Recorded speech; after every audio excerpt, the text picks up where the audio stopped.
All right, Super Mario Odyssey. For those of you in the chat right now, live on Twitch, if you not want to be spoiled on things Mario Odyssey, I suggest you leave now.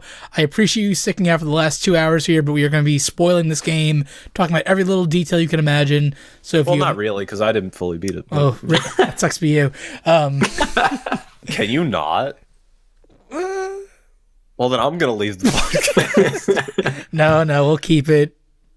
I was gonna say PG, but that is that. No, we'll keep it NC-17. Just give us a list of every moon you've gotten, and we'll only. If you haven't collected 500 moons, I suggest you leave. All right, goodbye, everyone. Very nice. Everyone leaves. Well, no, it's funny too because like I streamed the game for the entire week that it came out, and the viewer count was so low because everyone told me the same thing. They didn't want to be spoiled on the game. Like they wanted to play it themselves, have the experience, and not be spoiled on the game. So I think it's only fair that we give people fair warning that we're going to talk about a lot of the game. That is true. So let's just start off, Josh. I've heard probably the least amount from you because me and Tom talk about this game every single day. What did you think of the game? What did you love about it? Gush.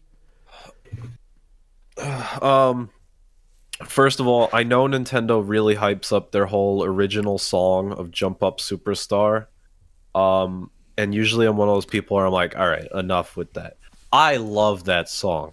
It's amazing. That is it's so good. A fantastic song. I loved it when I got to it in the game. I literally sat there listening to the song for like ever. Just because it was such a great moment. Like the feels, the animation, like everything. Actually great. And I think the kingdoms and stuff, when I saw like the initial E3 stuff, I was like, oh, okay, that's cute. There's the one little area on each thing. Like, oh, the desert town is this little desert and then a little piece of the desert outside. And, oh, they showed off the city, but it kind of looks okay. Like, it's crazy, actually, like how much there is to each kingdom, even ones that look small. So, like, I was really impressed by the amount of effort they put into it. Really cool how they implemented so many different mechanics and whatnot. With even like little mini side games like the volleyball stuff and jump rope and all that nonsense. Like it's all really compelling and some of it's difficult. Like the weird thing is I thought honestly the story is relatively easy. Up until maybe Bowser. Okay, spoiler, I guess. At the final boss. No, you're good. We gave everyone a warning. You can talk about it freely. Also, big surprise. Bowser's the final boss. Like, but I thought that was I maybe died like once to that or something, but or twice, something like very small. But I at least died at least. The other ones I really didn't die at all. It was just like easy. But the post game I think is very challenging. Both in trying to be like, where did I even miss one of these moons? Aside from the extra ones you could like unlock post game. Mm-hmm. But also like I unlocked like the one you initially unlock after is like that darker side of the moon or whatever. Or just dark side. The dark side of the moon, yes. And it's like these ultra challenging levels or something. Like so actually there was a couple that were kind of apparently I didn't unlock all of them. It seems like that's almost like its own hub world and that it gets updated based on how far you get in other places. If I'm wrong, I guess. But with the dark side, there's a boss rush mode you have to do. And then once you beat the boss rush, you unlock a bunch of extra challenges, like remix challenges are a lot harder. Right, but it seems like there's more, but I didn't unlock the other ones yet or something. No, they're all there. Once you beat the boss rush, you unlock everything that part of the world has to offer. But there is another kingdom that you haven't unlocked yet. Okay, yeah. So I mean, like, I did that boss rush thing. That took me a long time. It took me a while too, unfortunately. I did it a lot. I died maybe like 10 or 15 times. I just put it down, came back to it the next day. Like I was just like, nope. And then it took me like another 10 to 15 times, and I finally beat it because, I wasn't. Like, then I beat all 4 of them. I'm like, all right, I'm done. And then it was like, oh, then here's the giant robot. Last one. And I was like, hello? And then those stupid little hula hoops killed me. And then... Hula hoops? It's like after you hit them like twice out of 4. Oh, yes. They roll and they try to hit you. They're homing. and you can't really get away from them. So what I ended up doing, because I had like 1 life for like that part, the time I beat it, I just backed out of the Koopa, let that go into the thing, cancel it out. Then I was able to land, and then I jumped away, got on a new guy. Like I was doing the craziest like survival tactics just to survive. Oh my god! But So you enjoyed the game? yeah, I mean, overall, overall it was a good game. There is no kind kingdom though. I'm sorry, but Oh, I wish. For Fong, but um, it's just very nice game. I mean, it really reminded me of like the times I enjoyed playing like the original Galaxy and like Super Mario 64. Mhm. Those are the two that I've played a lot. I didn't really play Sunshine much. I didn't play Galaxy too much. Like two, as in the number, too much. Gotcha. And like I beat Super Mario 64, I believe, for the DS. I didn't beat the original one or whatever. I beat the original Galaxy. So like I know how those feel in terms of getting through it. But this one was easier in that aspect, but it was also more enjoyable in its own way with the collecting and more thinking. I don't know, I like the thinking based in a sense. Though you do think a lot in the platforming, like I don't know. There's a lot of good mind stuff. Like there's like some puzzles later on. A lot of the paintings you like to think about too. Yeah. Oh, I also loved how when you get into those boss rematch things, it's the Super Mario 64 room. Yeah, the ba-da-bum-ba-da-ba. Well, the look of the room. And the painting and They play the yeah. music. They do everything. I was like, yeah, buddy. Also, to be fair for the comments, I owned Sunshine. I just never really played it much, and I guess I might still own it. I don't know what I did with it. I don't know. But Tom, what did you think of the game? Like, what was your like impression of it overall?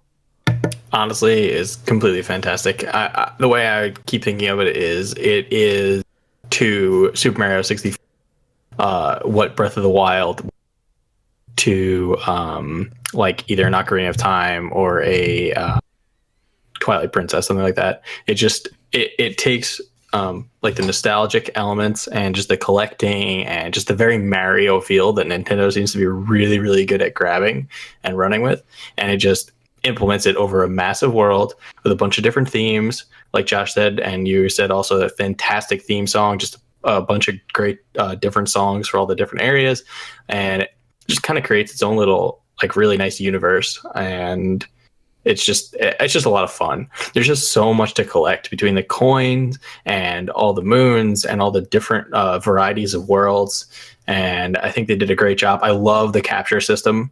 I really, really enjoyed it. Oh yeah. I just think it's a very interesting way to give Mario abilities. You know what I mean? Because when they were first talking about like how many outfits and whatnot, like, oh, I guess each outfit will have like a thing to it, and then like there was the capture thing, and I was like, oh, all right, so that's actually how you're gonna progress through the game and use abilities. And I mean, Cappy MVP, like you could use him for everything, like between the special jumps, like the cap jump and all that stuff. And using Cappy to collect things. It just is an interesting element that I never thought would be in a Mario game, that they kind of took and just really, really did a great job implementing it throughout the entire game. Like, I mean, I collected all the moons in the entire game, and I didn't feel bored doing it at all. That's pretty crazy. yeah, that speaks well for the game, I would think. Absolutely. Because I haven't gotten to that point, so I can't necessarily speak on that. But Yeah, I think we should note too that me and Tom have both finished the game 100%.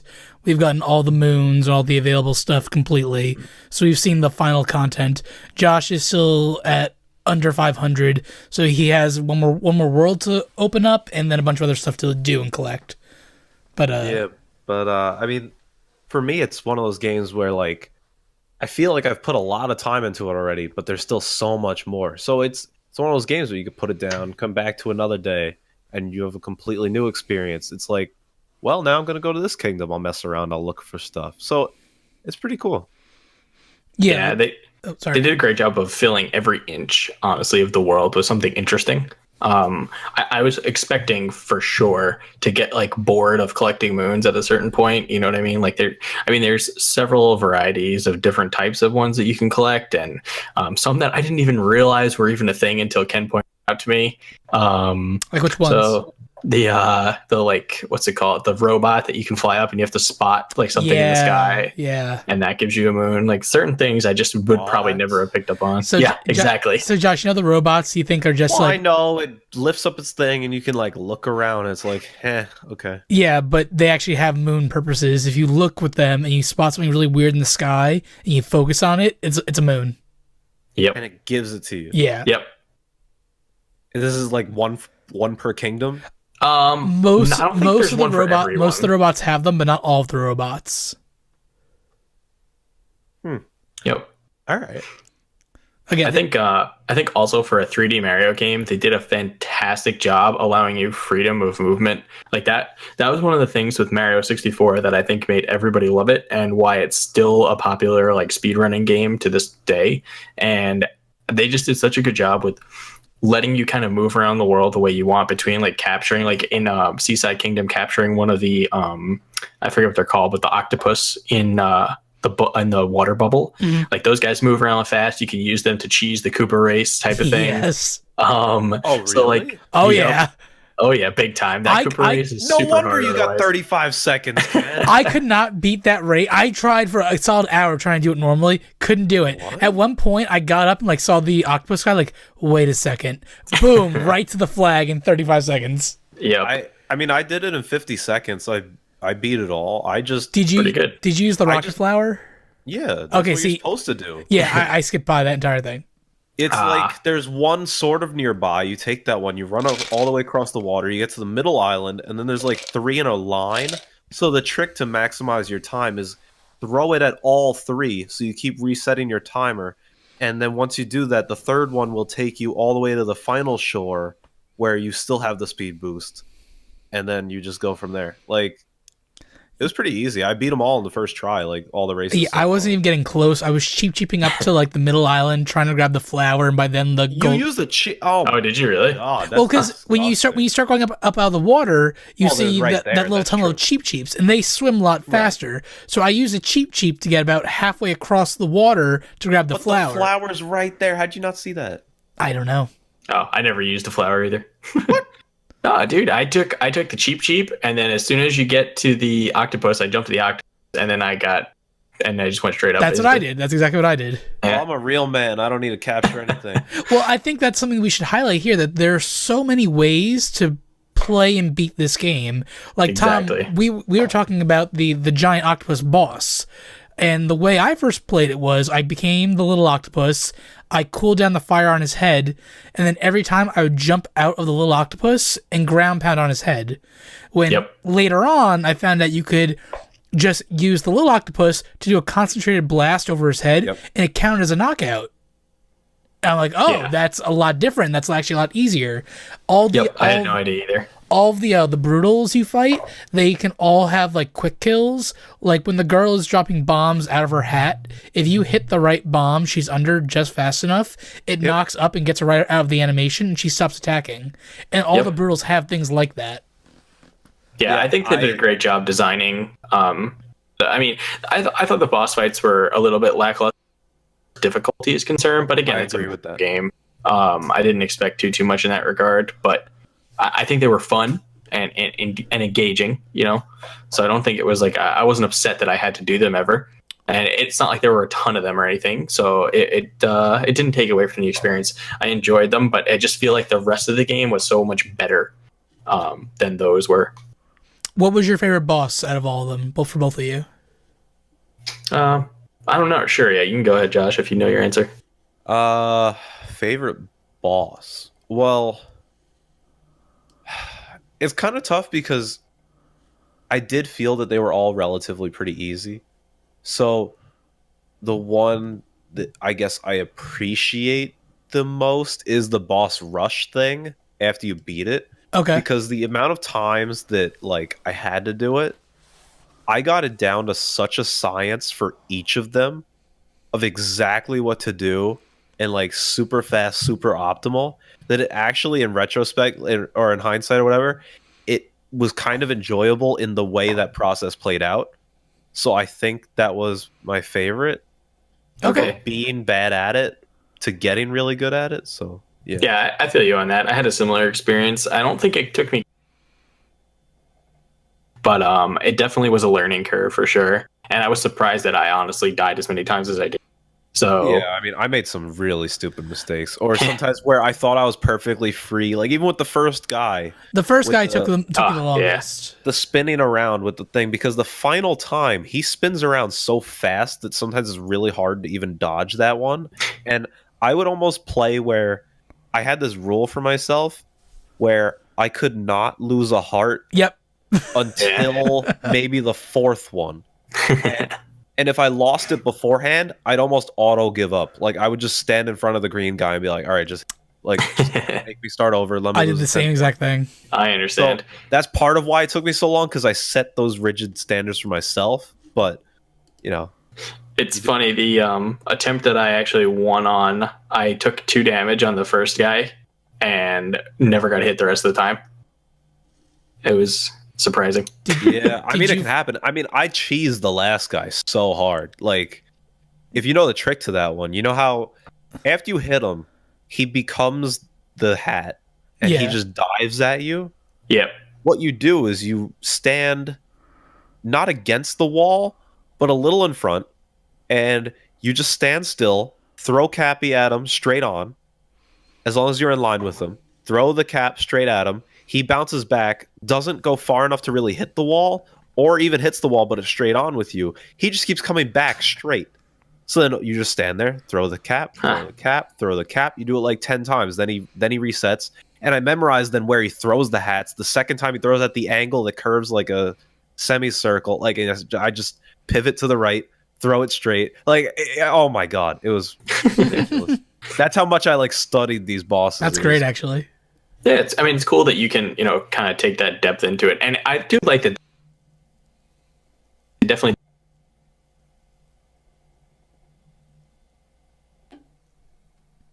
Hello?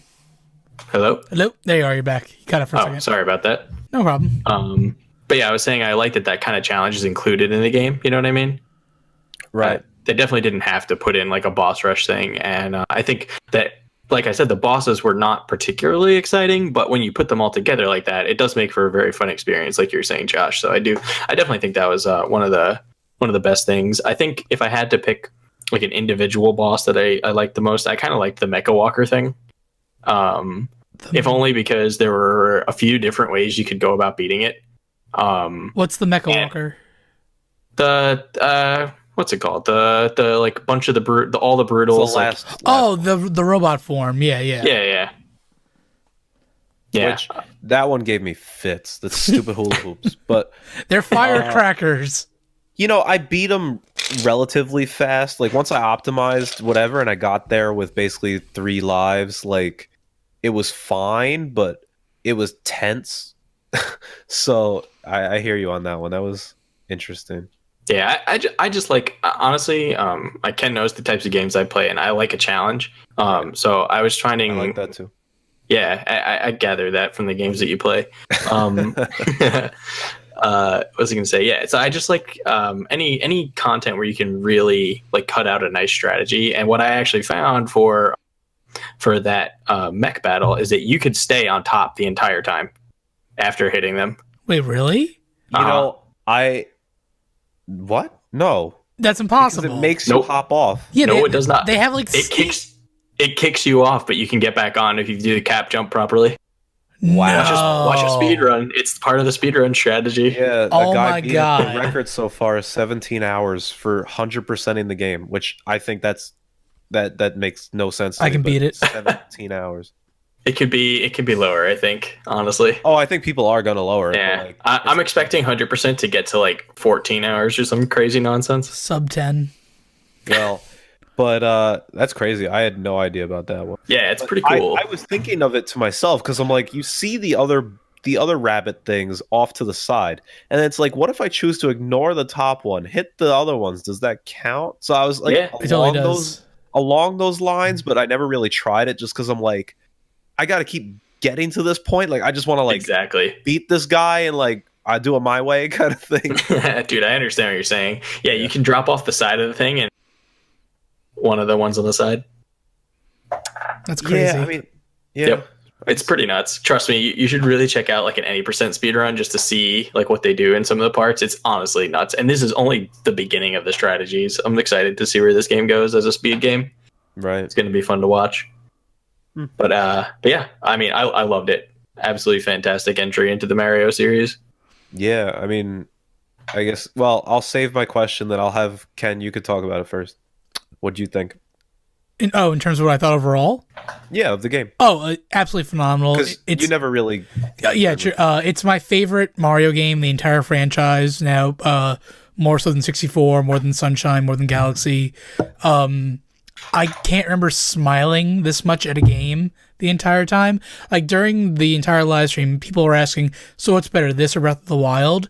And, like, Breath of the Wild is a amazing game. It's just fantastic in so many different ways. But I don't remember smiling as much. I was kind of like just like into the adventure and the environment. With Mario Odyssey, there's so many callbacks, so many like little things like that you're finding left and right. Like Tom told me that if you like, you can go into the pipe on the back of the Odyssey to enter into the room, and like that blew my mind. And then like there's a oh right, I did discover there's a ground pound slot on top of the Odyssey as well that goes into the room. If you do a ground pound on a pipe, it does a sped up version of the pipe sound, and it's an instant transmission. There are little 8-bit characters hidden all of the map. Right. The Captain Toad is hidden everywhere too. Right. The sprite stuff is amazing. The entire like the Jump Up Superstar song in New Donk City, like the festival itself, I think that is the highlight of the game because it feels like just such a celebration of Mario. The game is really encouraging too. Like it makes you feel good collecting moons, and like Cappy is constantly like adding little comments like, hey, great job, or like, wow, we really did. Like it's small little things, but it's so endearing, and I just saw myself smiling more and more and more. And the game has that thing where you think, can I do that? And then you do it, and it's like, holy crap, I can do that. And it's just amazing. Like with the jumping mechanics, there was a part in the game where I was looking for moons, and I thought I saw a moon. It's in the Sand Kingdom, Tostarena.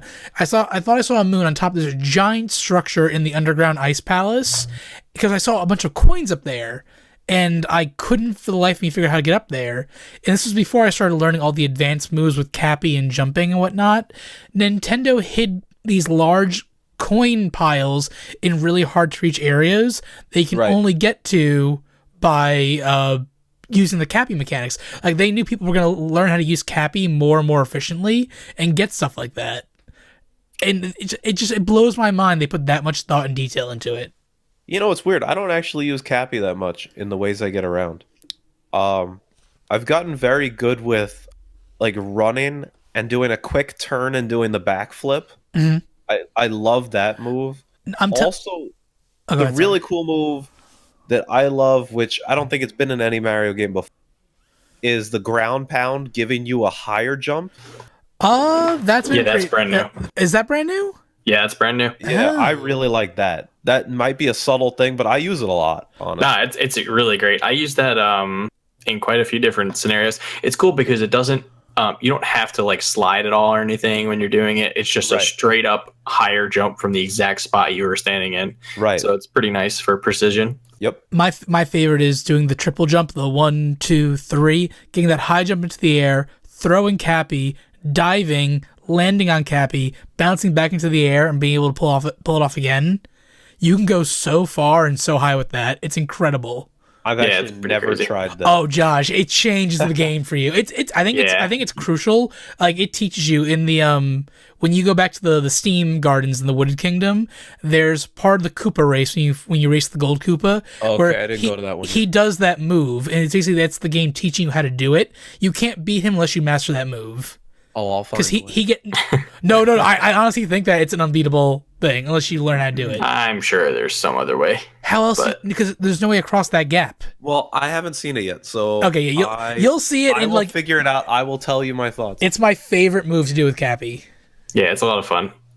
They did a good job with making the movement very creative for the player. You can really just kind of do what you want, and Cappy's there to help you out. Yes. And in terms of just like my favorite boss, just to go back to that for a minute, it's a tie between the one in the Wooded Kingdom I really liked fighting that big like UFO thing with the plants. It was I so hated that. easy. It was, yeah, but here's the thing, but I liked playing that little onion guy with the long legs. The bulb guys. I Yeah. do like that. And when that mechanic felt very good. Yeah, actually. it felt very good. And when you lined up exactly underneath the shadow and you launch yourself up and you felt the HD rumble in the controller as you're breaking through, it felt very satisfying to hit it each time. Right. More so than other ones. And I also really love the dragon fight, because what the fuck is a realistic Dark Souls dragon in the game? It's like Ridley. Yeah, that's true, actually. That just the atmosphere and that fight alone, like Mario's fighting a fucking dragon.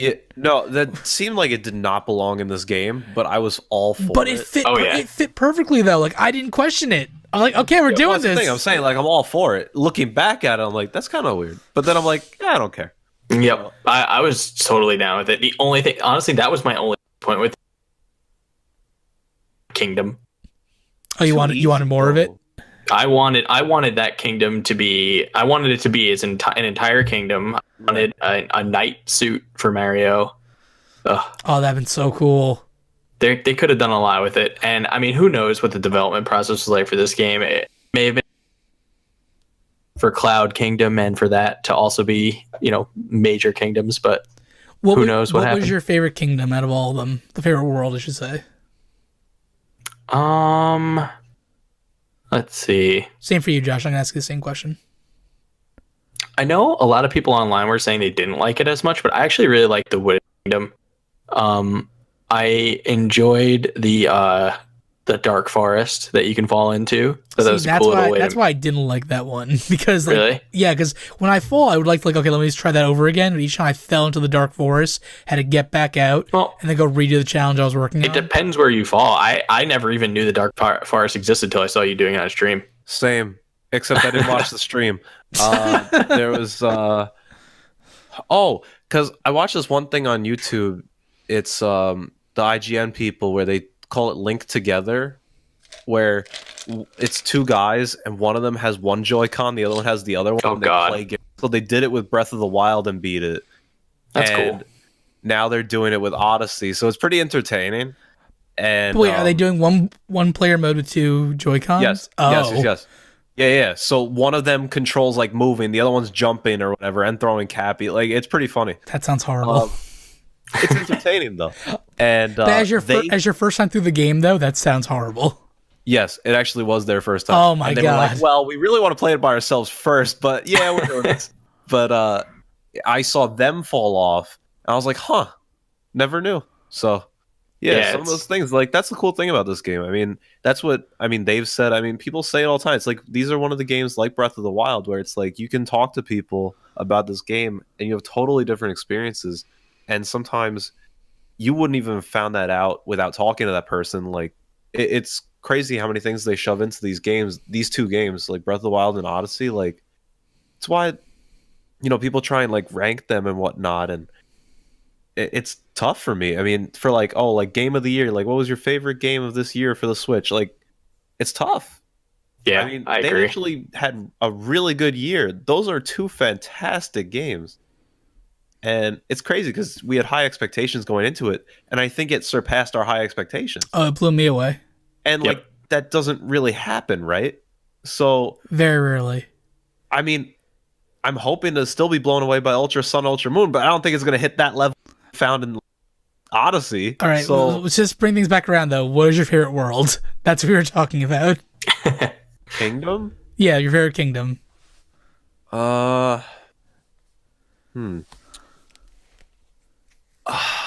I really like the look of the beach one. The Seaside Kingdom? Yeah, but I don't know if that's my favorite one. I enjoyed that kingdom more than I thought I would. When I saw all the water, I was like not about it. And actually, with the Lakeside Kingdom, but I ended up absolutely loving that kingdom. I thought both were good, actually. Yeah. Yeah. I like the Lakeside Kingdom better because it didn't overstay its welcome. I felt like the Seaside one was like a lot bigger than it needed to be. No. Or I feel like Lake Kingdom was like just the perfect amount of water. Well, this I can one see your was meant argument. to be more land-based. I think. Yeah, it had a mix of it where Seaside was, or Lake, I mean, was really all water mechanics. Yeah. But I liked the aesthetic of the Lake Kingdom a lot. But sorry, Josh, go ahead. Yeah, I mean it's not my favorite, but I liked it. I guess because all the glistening and stuff, I took a couple screenshots there. I thought I was a professional photographer. Yo, them filters though. Let's see. Wow, that's a tough question. I mean, I feel like it's so generic, and I don't even know if it's my favorite. But the song is clouding my vision. The New Donk City, man. Yeah. I mean, even the cousin Thomas, he's agreeing. The New Donk City, it's because it was weird because I didn't expect much out of it. Like when I saw it, like I felt like it didn't look that good, and then I played it, and I was like, it's pretty good. Like I don't know, it's small, but there's a lot to do.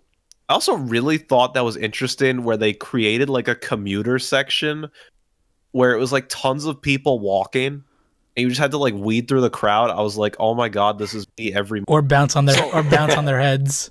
Yeah. Right. So I mean, like maybe it was that relatable factor of that I'm literally in the city every day experiencing that maybe that's why I like it. I don't know. That's fair. I think between that and just like the shock factor of Mario being in a somewhat realistic environment, right, is very interesting mix. And I was with you. I didn't know what to expect out of it either, but I think they did a great job making it Mario. Right. And also I see the comment from Mr. Leon, the Bowser's Kingdom. Yeah, it was interesting. That's my favorite kingdom. It's got a very like Japanese look. Yep. Kind of like too over the top, I thought, for Bowser, but it was interesting. Well, it makes sense. I can see why you like it. Like you gotta think like Nintendo and Japan. Like it would make sense that Bowser would take over Japan, and it's literally this fortress. You keep going up and up and up, and it's this big thing. I thought it was beautiful too, and the colors in that level. You see all like the rainbow like smoke and fireworks going off, and like there's these flag dancing around. Yeah, I like the dancing flags and the lanterns. Those are cool. Yeah, as you get higher and higher, the drums start increasing, and there's two like sumo fighting areas where you fight the brutals. I thought the entire Bowser Kingdom, like I wanted a Japanese kingdom. I was telling Tom this before the game came out, that I was hoping they would do something in Japan, and to make Bowser's Kingdom not like the traditional, oh, it's a big castle with fire. No, it's a fucking Japanese fortress. I loved that. Yeah, it was a cool mix-up for sure. Yeah. I remember taking the painting to get there before actually going there for real and be like, oh my God. It was pretty cool. Okay, I didn't even do that. Yeah, I didn't know you can get a painting to Bowser's Kingdom early. I mean, I thought I did. Maybe I'm misremembering. I remember I bet you did. I got a painting to the Mushroom Kingdom early. Yes, I got that one. Yeah, I think it's the Sand Kingdom. Yeah, well, no, it was in the Luncheon Kingdom. Was it? Well, I don't remember. Well, we should mention this, that depending on which route you choose in the game, the paintings and the moons are randomized. I thought it was I think it's just the difference between the Snow and the Seaside Kingdom. It changes depending on which path you take twice, because there are a couple different options that we were looking up. That's pretty cool. Because it's one of those things that like they didn't need to do at all, but it's cool that they made it. Yeah, because on stream, I remember someone was trying to help me, like, yo, if you want this painting, go over here. I'm like, no, that's the painting to the Snow Kingdom. Like, no, it's the Sand Kingdom. I just did on mine. Like, I think you're wrong. And lo and behold, the pathways you choose change how the paintings work. It's pretty cool. Yeah. Okay. What was everyone's favorite capture in terms of things you could like use and whatnot? I really like the Pokios. The birds from the birds. Yep. With that you can flick. Those are my favorite too. Oh, those are kind of cool. I was thinking of, I really love those wigglers. Those are fun. The tropical wigglers. Yeah, those were really fun. Because it gave me so much freedom to kind of stretch around and like sneak around corners, and I was like, can I do this? I'm like, oh yeah. And then like it was fun. I actually really enjoyed that. Yeah, those were cool. That's got to be my favorite one. I liked all the gimmick ones, like when you became the meat, you had like shimmy over for the bird to get you, or you became the tree in the dark forest. Yeah, there's a rock too. Yeah, there's a rock you can become as well. Yeah. And I do like the rock guys with the sunglasses. That was shade. Yeah. Josh, did you ever also, I liked in the Bowser Kingdom when you control the other statue. Oh, the original, Oh, the Jinzo? The Jinzo statues. Jinzo. I kept thinking Jinzo. I'm like, no trap. But yeah, I like those too. It was kind of creative because I don't know why I even threw a hat at it, but then I was like, oh, because I was just like, okay, cool. Yo, Yeah, I just got accustomed to throwing my head at everything. Yeah, you throw it at everything. Yep. I really don't, but actually, how dare you?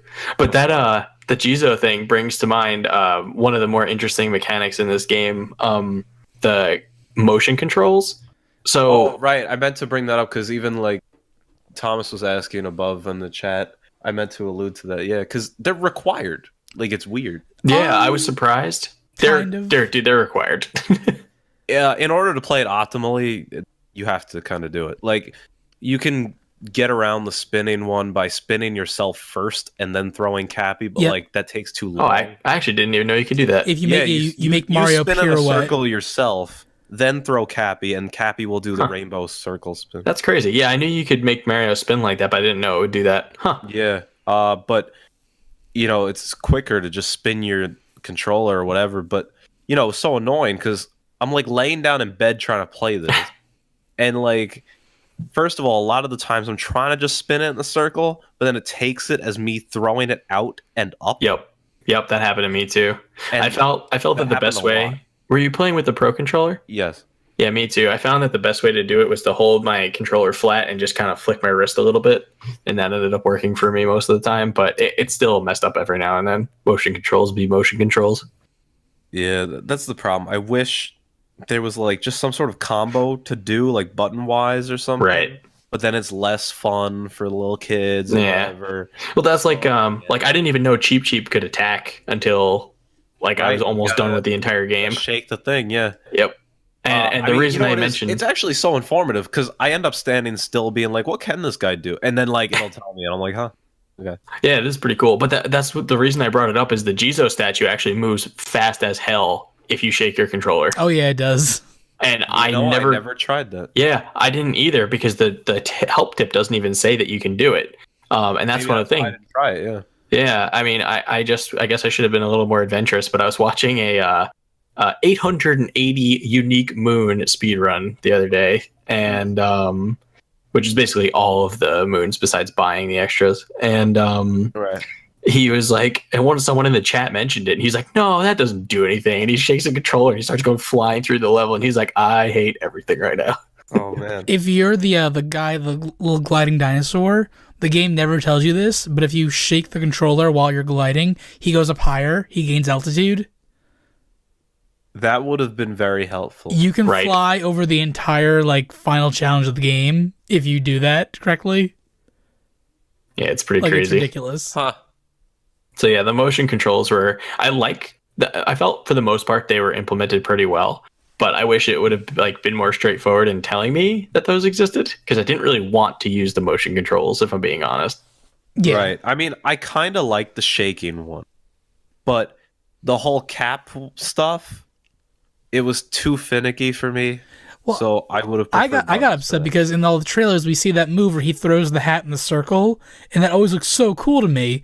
And then when I found out it was tied to either me flicking my wrist or doing the spinning in a circle, I'm like, I don't really want to do that each time. So I saved it for whenever I didn't overuse it. Then I only used it when I was either surrounded by enemies or I was clearing out poison or water or something like that. Yeah, I mean, it was one of those where I wouldn't just break it out, or if I did it by accident because I was actually moving. If I was repositioning myself where I was sitting, then I end up spinning it sometimes. So I was that happened to me as well. Yeah. So I mean, I feel like people always have a problem with the motion, but we're always we're glad they added it, but we hate it. It's always the same thing. That's fair. Yeah, I don't know. I just always like an option to not use it at all, and to have, like you said, button combinations to do it instead. Just, I don't know. I like that it's an option. I think it's probably for younger audiences, probably a lot of fun. But for me, I just want to be able to press buttons and just have it do exactly what I want to do on command. Yeah, we're old and boring and just want a virtual console. I prefer efficiency. But so I broke out the Excel spreadsheets. For Mario Odyssey. Oh god. What was everyone's go-to outfit in the game? Like, what was everyone's favorite hat and favorite costume? For me, I mean, I was rocking the scientist outfit for most of it because he had like the white lab coat, and then he just wore like a pair of jeans with a belt, and it felt like really relatable. And then like the hat I would change depending whichever world I was in each time. And then by the time I got the king crown and the Mario 64 skin, that's all I used the rest of the game was the king crown and the Mario 64 polygonal body. well, my answer might be a spoiler for Josh, so I don't know if I necessarily want to say it. Okay. But let's just say it was an homage to something from Super Mario 64 that I enjoyed. Okay. The one that my... No! Okay. Jeez. I'll tell you separately. I know what Ken. you're talking about. So Okay, good. For me, I mean, maybe I'm conventional, but I had two go-to plain ones. Mario Whoa. outfit. Actually, no. Surprisingly, no. You'd think I would, but Yeah. I really liked it when he was in the suit. Okay. Suit with the business hat, like the new Donk outfit. Yeah, oh, that the was a good fedora, one. the fedora outfit. I really like that outfit. It's classy. It's what I would wear. It's great. Not the hat though. But Josh is a neckbeard, confirmed. no, that's Ken. But Oh. I have a regular beard that I, keep in check. But Oh. what's it called? My other one, which I thought I was clever. It's the I forget the name of it, but you know how they made him like a mechanic's outfit where it's got like that jumpsuit and then it's got the backwards cap? Yeah. So I use the backwards cap with the Mario and boxers. It looks like the most obnoxious thing you've ever seen, but it's hilarious. That's pretty great, actually. So I love running around with that combo. I feel like such a boss defeating everyone, just being like, haha, in my little polka dots. But yeah, pretty good. What about you, Tom? What? He said it. I mean, I He can't disclose it. alluded to it. Oh, that's right. That's right. Dur. Yeah. Oh, before we stop talking about controls entirely, by the way, I wanted to mention the HD Rumble. I know you brought it up, but I thought they did such a good job with like the moons that are hidden under the ground. Like, Oh, the ones where you like walk around and just feel the yeah, vibration. when you feel the vibration, it did such a good job with the HD Rumble of like making you understand which way to walk and that you were getting closer to your objective. I had my little brother who has never played the Switch at all. I had him hold the Joy-Con when I was doing one of those, and he was like blown away. Like he knew exactly where to go to, and he was able to get the moon. And like that for it to be that intuitive, just with the like minimal amount of rumble that they included, is really, really well done. Absolutely. Well, how many of those things are there? I only did it the one time, so There's five or 10 maybe. there's a good amount. 5 or 10. I think it's more than that, actually. Well, because there's some where like it legit like it's in a small room and so it's like, hey, there's a moon in here, and there's somewhere it's a large area. They don't tell you anything, and you feel the ground shake, and you're like, wait a second. Okay, fair enough. Yeah. So I'm trying. Yeah, there's a few different varieties with the same method of unearthing them. Right. Like, did you know? I guess technically the guy tells you, but the slot one where you go in and the it's like it looks like slots, but you throw your hat at it, right? Yeah. I didn't realize you could stand on the side and throw it in a line. Yep. Isn't that what you're supposed to do? Apparently, he says that in the directions. That's what I did every time. I stood on me one too. side and threw it. No, I was the guy. I stood there one by one and was like, "All right, Rip. I got this. Got this." That's funny. Yeah. I saw someone spin the cap and get it that way because it's the moons come, like the symbols come down, like there's always one before the other one, like there's like a split second in between. So if you spin the cap right when it starts, it'll hit all three in succession. But you can That hit seems all like a three gamble. throwing. Well, it is a gamble, but like it's just a fancy way of doing it. Like they ran Fair in, enough. spun, and then got it. What a show! Look at this guy. Interesting. Yeah. Yes. Speaking of just like the moons in general, has there been any moons that like you guys have really like liked getting so far? Like some of them are really like just like funny. Like Josh, did you get the one in New Donk City with the bench yet? No. I know you could become a bench or something. No, you cannot become a bench. Only if you're on My Strange Addiction. Oh baby. Well, Josh, I'm not gonna spoil the punchline, but there's a moon in New Donk City where you find someone on the bench, and all you do is sit down on the bench with them, and something happens. And I lost it that they made that a moon. It's so like just like real and unique and funny. Okay. Have you found any ones that you like stuck with you? I'm gonna let Tom take this one while I think. Okay. I was hoping you were going to do that. Unlucky. Damn. I can keep talking about ones that I liked. No, it's fine. No, we don't want you to keep talking. No. There were quite a few that I liked. I liked a lot of the moons where there were ways to get them besides the intended way, which turned out to be quite a few of them, honestly. Like one of the ones I really enjoyed, what's it called? You're supposed to have to take the Jaxie in the like stone lion or whatever it's supposed to be in Sand Kingdom, and you're supposed to have to run underneath like a poison thingy. And I jumped from the top. Basically, it was like a pillar, and in the bottom of the pillar, there was an entrance into a different zone. And I slid down the pillar from the top of it and used a cap jump to just get into it myself because I didn't realize. I didn't even realize you could get on a Jaxie. I hadn't figured that whole thing out yet. That's pretty cool. So it ended up happening, and then when you get in there, you're automatically on a Jaxie, and they give you another one. Yeah. And I was like, wait a minute, I think I messed up here. So like stuff like that, I thought was very entertaining. I need a minute to think of a more specific answer, but that was something that I enjoyed. Well, now I got distracted in your story. I wasn't even thinking. Oh man. I mean, I do love where you can buy them from the shop. Very memorable. Josh, I'm warning you now. Don't buy any moons from the shop until you have all the ones in the worlds. Why? I mean, you can buy some, but don't go like crazy with it. So there is no cap on the moons in the shop. You can buy as many as you want. Like, you can literally buy $9.99 if you want. Oh. And when you do, like the Odyssey maxes out at $9.99, and you'll get the reward for $9.99. But there's still moons left in the world, so like it doesn't like lessen the experience. But I kind of wish I had gotten all the moons first and then bought the rest, because afterwards I was every time I got a moon, it would just be stuck at $9.99, and I was still like 50 or 60 moons away. Okay, that makes sense. Yeah, I mean, I haven't bought any post game yet, so okay. I just saw that they were like available again. You're gonna need to buy like over 100 of them to beat the game, but like I overdid it because I found a way of grinding out coins really fast.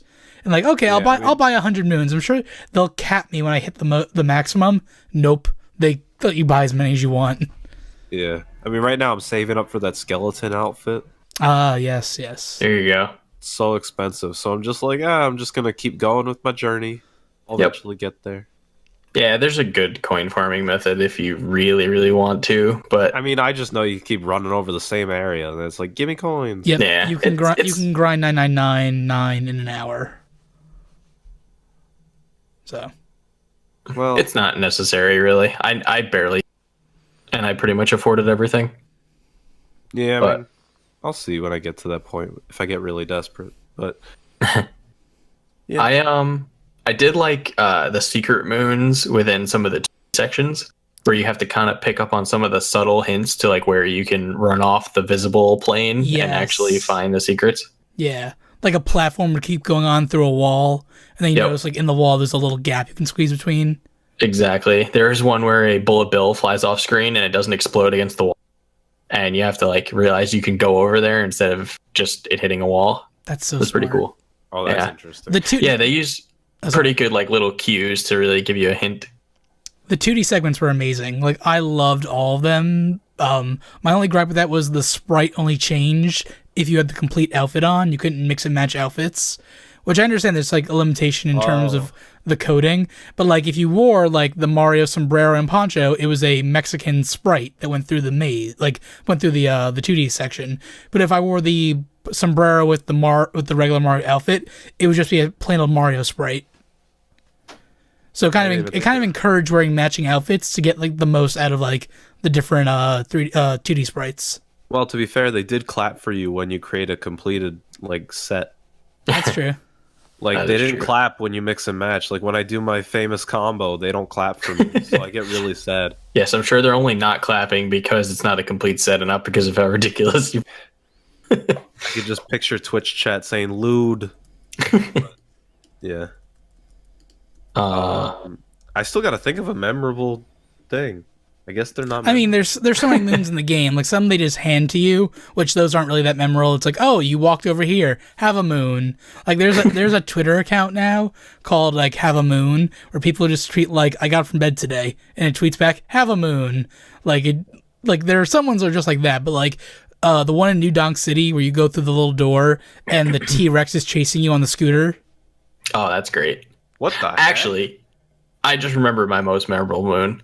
So remember, I was complaining about not having the stupid bike for one of those challenges. Oh yeah, okay. Talk about that. Oh my god! So there's two different versions of a few of the different challenge doors, or pipes, whichever they might be. On Darker Side, all the levels are remixed. That's what it is. Mm-hmm. Exactly. So one of the challenges on Darker Side, I hadn't done the original version yet, which is in New Donk City, and you get this the scooter in the New Donk version. You get the scooter, and you have to just go through this like timed challenge thing, right? Okay. And the version I was doing didn't have a scooter, and I didn't know there were two versions of it. And I'm watching Ken do it stream and he's got a scooter. I'm like yelling, I did that yesterday. I didn't have a scooter. My game glitched out and I still made it. I was like all flipping out. And I didn't realize that it was two completely different sections.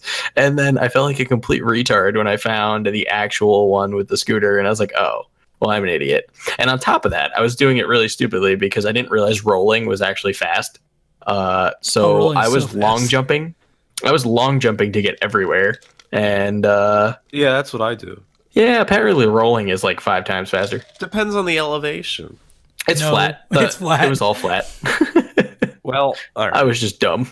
If you just keep tapping the roll button, you gain so much speed. Yeah, it's really fast. You're basically Sonic. I still refuse to use it for like the rest of the game.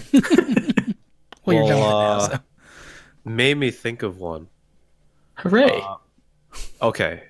So it's on the Darker Side thing.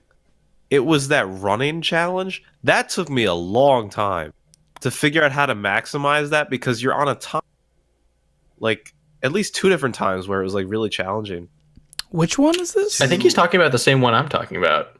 Where the platforms disappear from under you and it's like a new style. It's like a road, yeah. Yeah. Wait, there's a scooter for that? Yeah. No. See, what? No, okay, no. Josh. Darker Side of the Moon, all the levels are in previous levels of the game, but on Darker Side, they're harder. So in New Donk City is that exact same level, except there's a scooter. So it's like an easy level to get through. On Darker Side... That took me so long to figure out how to optimize the... Wait, so you have to roll for that? Rolling is the fastest way through. Yeah, it makes it a lot faster. No, I figured out this whole thing where you long jump into triple jump into long jump into triple jump, and it was like optimal to where I was doing it every time. Yeah, that's what I was doing too, man. I mean, I was just doing long jumps over and over again. I'm glad you both didn't realize you're talking. Oh, I'm so happy I have a brother in idiocy right now. Yo, I think we're just better because we didn't have the easy experience. That's what I'm saying. Yeah, I like finding out that you can just do it with rolling. That's boring. Yes, like my heart was pounded. I lost hundreds of coins on this. Yeah, me too. What the heck? The stupid one where on the Darker Side where you have to get the bullet bill to chase you back to the start. Oh my god, you died so many times doing that. Yeah, I'm not. That was fantastic to watch. That one, so I don't know.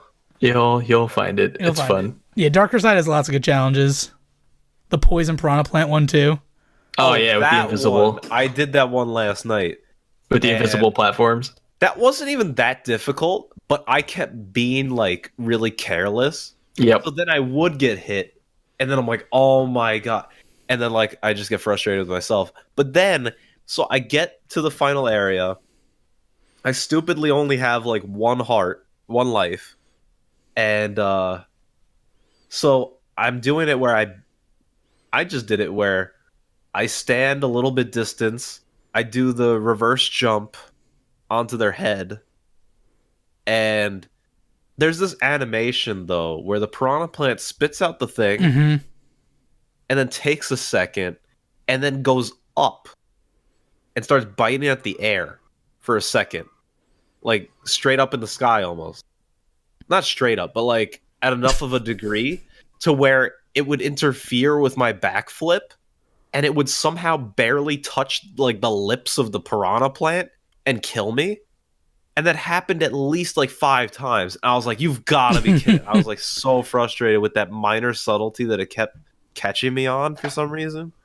But I mean, you guys probably did it some better way. But No. I had a very similar experience to you. I kept getting to the end like no problem whatsoever, and then dying to the stupid piranha plants because I didn't realize the best way to kill them is actually to just jump at the back of them, like where the actual root is coming from. Right. I mean, you gotta like you let them spit out the thing, you run to the back, right? That's what I was doing, But and it finally started working. I mean, I just still insisted on my back jumping, right? My back flipping, so I beat it by back flipping. But Yes, the brute force method. Gotta love it. I can do it. And that was it. Yeah. Oh man.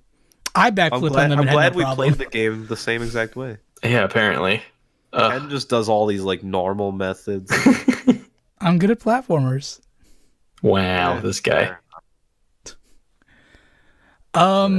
So we're going kind of long here, so I think we should start wrapping things up in a little bit. Any overall gripes with the game? We kind of talked about the motion controls a little bit being like not the best, but has there been any little nitpicks? Like I think we're all in agreement here. This is a fantastic game, and that even like all the bad that there is, it's outweighed by all the good. But like, they don't have any like serious gripes on certain things or mechanics or anything I have like that? one. Okay. At least that comes to mind right away. The camera controls are a bit wonky at times. I find sometimes, not if you move too fast necessarily, but like certain angles on things, like the camera could get kind of distorted. I felt, where it would take me a little while to kind of really readjust, or sometimes it wouldn't because of how close it was, but like I felt like it should have been better. I don't know. It's a lot more obvious in those like close corners because obviously it's free moving whatever, and there's a lot of views of like long distance. That's fine, but I don't know. Sometimes the camera controls are a little off. That's what I would say based on my experience. Okay. Yeah, I feel you. I particularly noticed that in like certain instance areas, like the New Donk City Hall. Like you can't really adjust the camera at all, and I think that's supposed to be like an added difficulty to it, but I don't know. It just I mean, some annoying. of them are restricted. Like they tell you, like you can't move it. Right. But, I mean, I'm talking about the ones where you can move it. It just doesn't move how you'd want it to move, or it doesn't automatically move as you would find it that it should. Gotcha. I didn't feel like that impacted me too much, but it definitely happens. Right. I mean, I think it kind of happens with every, but Yeah. it's something I picked up on that I've seen a bit where I'm just like, But The only time the camera gave me an issue was I was looking for the last 3 purple coins in the Sand Kingdom, and the ones I was missing were hidden off the edge of the map. So like where like it just like drops off into the abyss. Right. And you wouldn't see them. Like I could run around the entirety of the outline of the map. You wouldn't see them unless you were looking at Mario as if the camera was over the abyss looking at Mario. So I'm running around the entire kingdom on the edge. I'm figuring it's something like it's going to be some kind of bullshit like that, where it's on the edge. I must have walked past this area like 1,000 times because the camera I have tilted, so I'm looking out into the abyss and Mario's on the sand. But if you flip the camera around, they're hanging off the edge. So Mario needs to hang on to the edge of the Sand Kingdom and drop down to get those coins. And wait, that's how you did it? Yeah. How else would you get it? Oh, I threw Cappy out to the side, motioned downwards, and then the cap got him. Oh. Yeah, I made Mario crawl on the side of the wall and get him. Well, that just goes back to the way that you can play this game any way you want. There's no right or wrong way. There's so much. No, that's true. That's the only time. I mean, I think I'm right, but yes, you're right. I think I'm right. God damn it. I mean, my big gripe was really the only major gripe I had was the fact that Ruined Kingdom wasn't more. I mean, and that's really kind of a bullshit gripe considering how much content is in the game already. That's just one of my favorite aesthetics, and I was sad that they teased me with it. I also kind of ruined it for myself because that was the only spoiler I got on the entire game, and it was that the dragon was in the game. I was like, oh, that's fucking awesome. I'm sad I spoiled myself, but at least I have a whole kingdom to look forward to. And then I was wrong. Ooh, that's rough.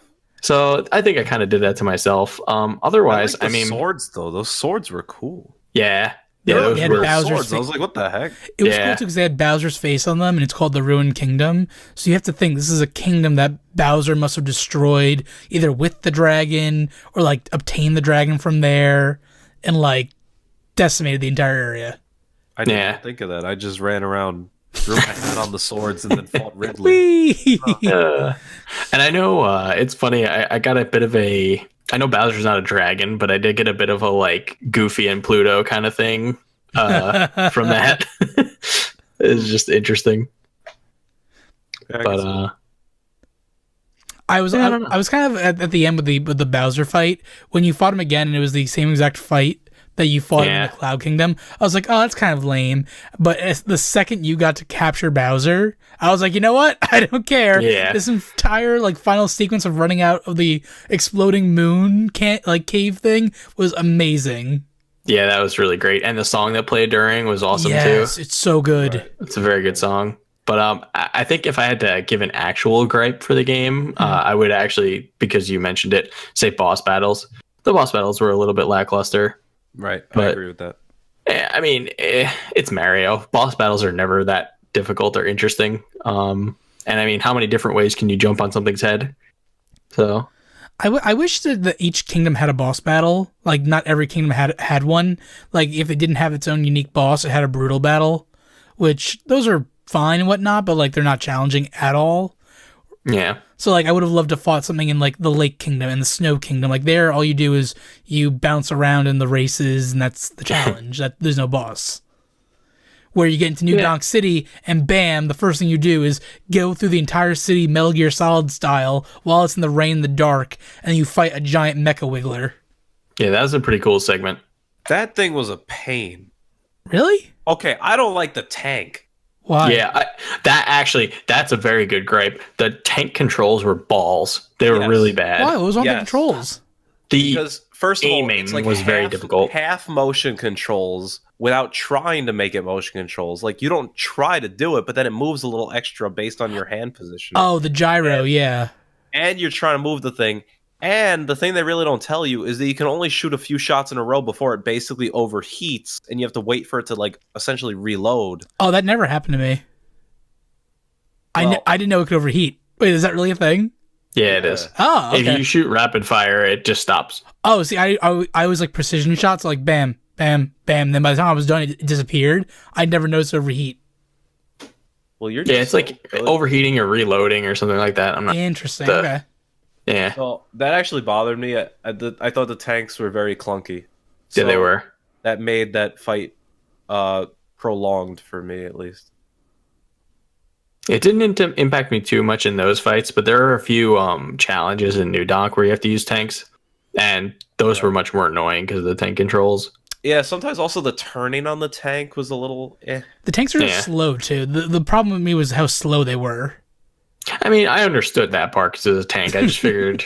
True. I figured with the aiming that it would be at least a bit less annoying. My thing was it was so sensitive. Yeah. Like, you had to barely tap it. I think the idea was for you to use motion controls more so. But again, that's never my go-to. You know, actually, though, to counteract this, one capture thing that I love to point out is the Goomba stacking. Yes. And the fact that you impress the female Goomba. I actually really love that for some reason, because I I feel like that's one of those things that years past, I would have never thought it was like beyond obscure, and then I look it up and then I'm like, oh, okay. But I just like intuitively did it because I just like stacking the Goombas anyway. And then I found the one lady thing and I was like, huh. And then she was like falling in love with me. I was like, yeah. I don't know. It was actually very enjoyable. Like I really liked that. It was a unique way of getting a moon. But I very much enjoyed I that. love the moons where like you'll find like a toad guarding a small cave. Oh, and he's like, "Oh yeah, no Goombas scare me anymore." And you walk up as a Goomba, and they freak out and run away, and you get the moon. Yeah, it's pretty great.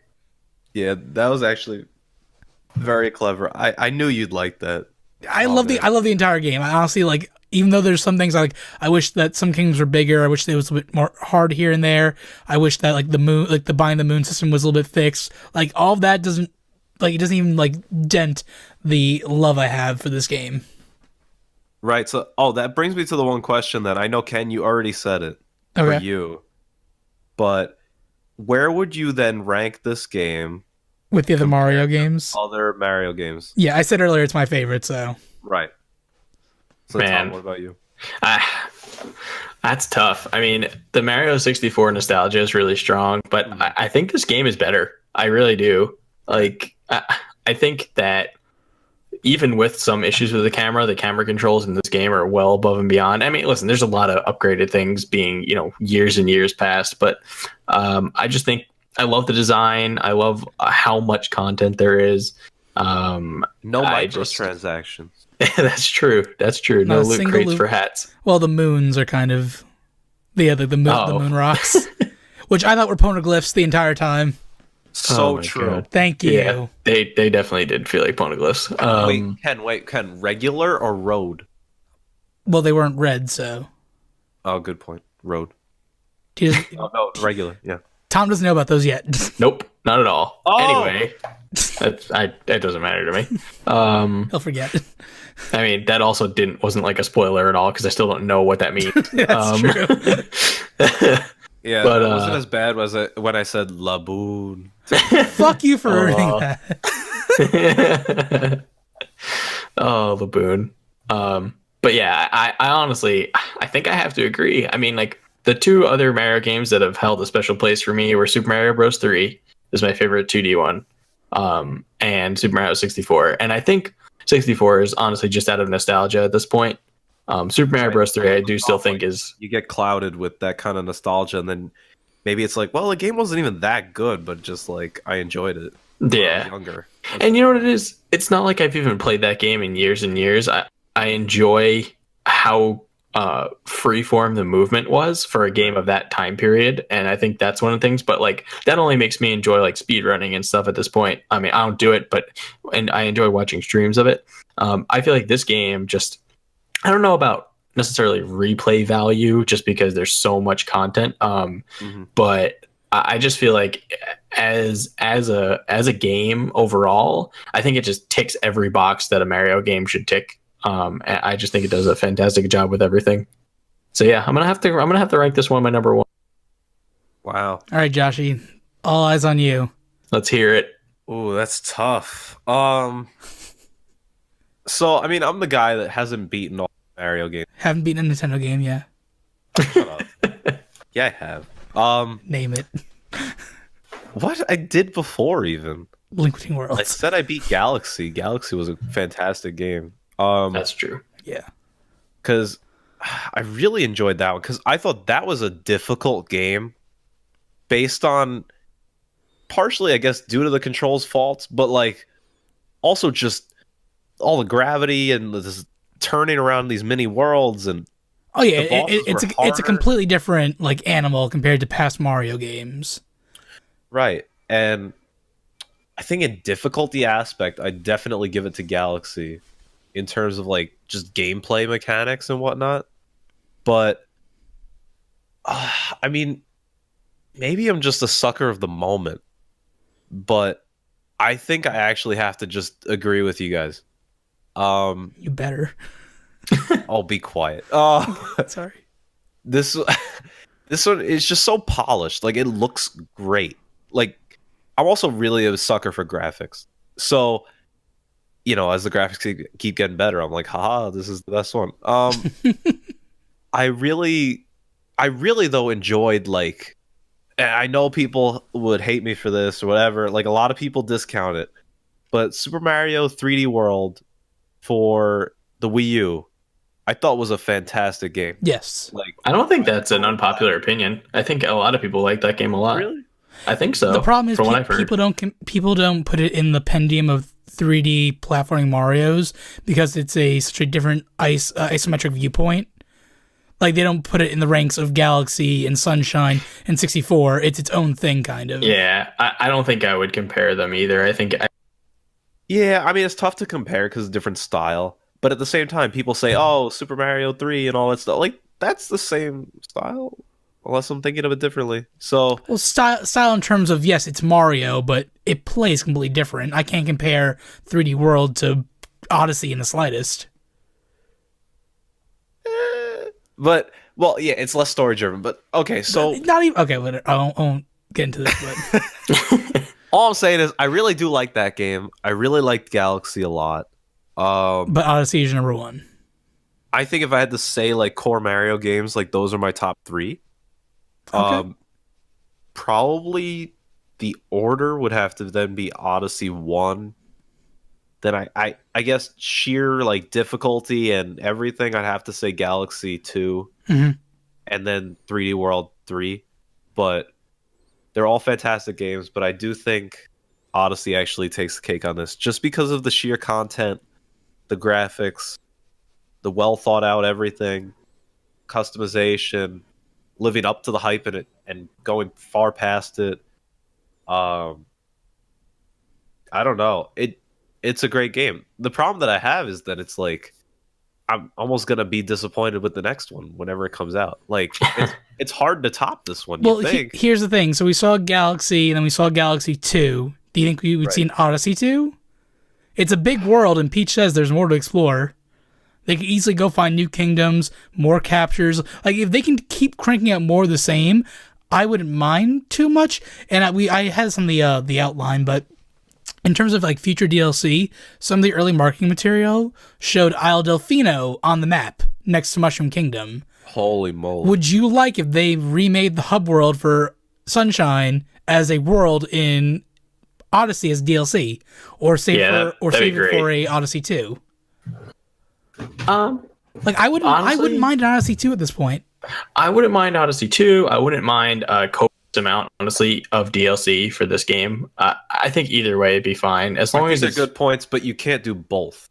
That's you can. Yeah, but yeah, they can try. That's true. I mean, EA would do both. But I don't. My thing with Nintendo, I mean, however many gripes you can have about their, like, internet integration into their games.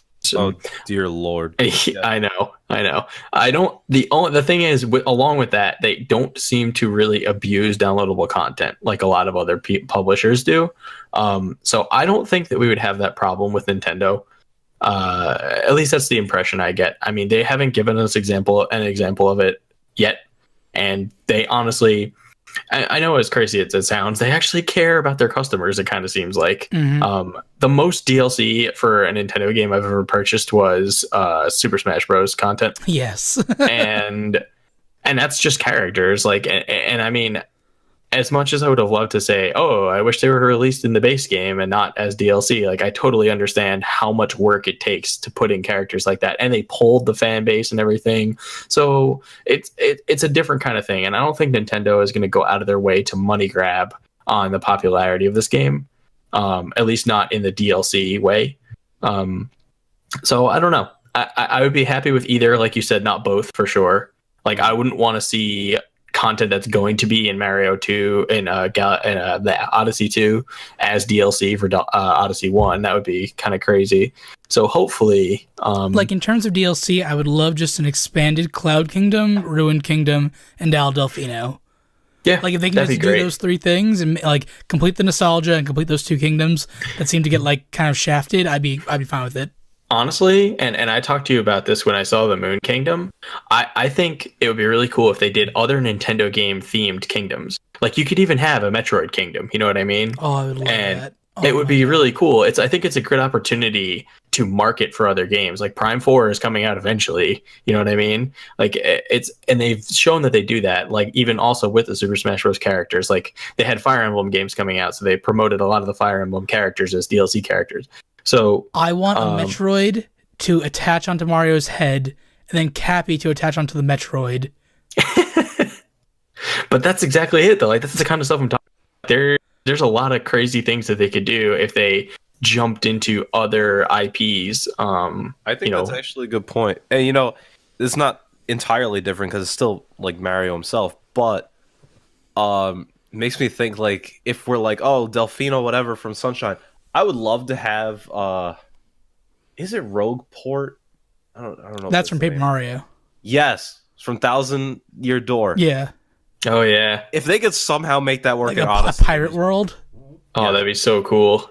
Because there's a pirate outfit, but there's no pirate action. That's true. I kept thinking that the final area of the game would be Rosalina's spaceship. I thought we were going to go full on galaxy because we got to the moon. Like the next line that's going to come off of the moon, it's going to go to like a spaceship, and it's going to be Rosalina's like ship from the Galaxy games. Well, as it is, they had her sprite from 3D World as one of the little stickers on the wall. Yes, they did. So I was like, aha! Like but then nothing actually happened. I was waiting for that. I was waiting for like Luigi to be unlocked and like play the game again as Luigi. I was like waiting for like some kind of like big like right, like what they did in Galaxy. Yeah, they did that in Galaxy. They did that in 3D World. I was waiting for something like that. And Tom, you were watching on stream when I unlocked the final thing.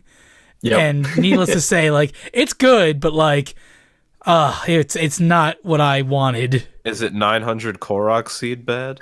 Oh no. No, it's not that bad. But Josh, when you eventually unlock that for yourself, I'll send you like the VOD of when I unlocked it, and I just like kind of crumbled in my chair when I unlocked the final like area of the game. Yeah. Oh, yeah. Boy. Yeah. Oh, I don't know if you guys saw a little while back Leon and Cappy in future games, and I think it's an interesting question. They did. Right. They trademarked Cappy now. Like he's like trademarked and like copyrighted. Like they did everything at the wazoo with Cappy the last week.